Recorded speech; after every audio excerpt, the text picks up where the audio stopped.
Hazır mıyız? Evet. Haydi bismillah.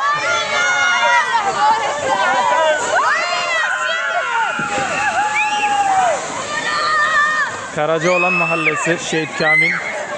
Çocukların kar keyfi devam ediyor. Binlerce kez hamdolsun Rabbimize. Kardan adam, kar topu oyunları.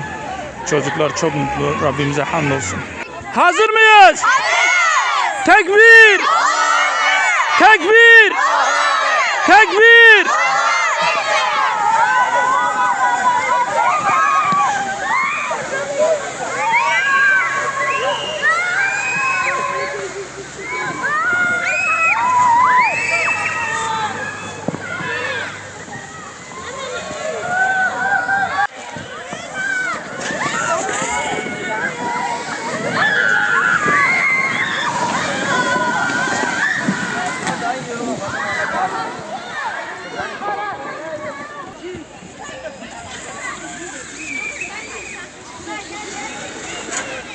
Çocuklar mutlu muyuz? Evet.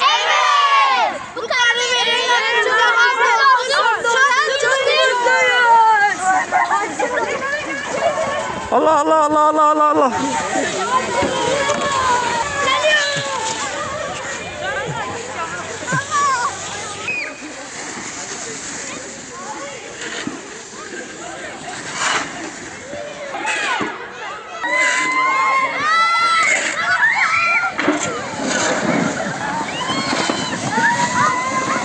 Oh.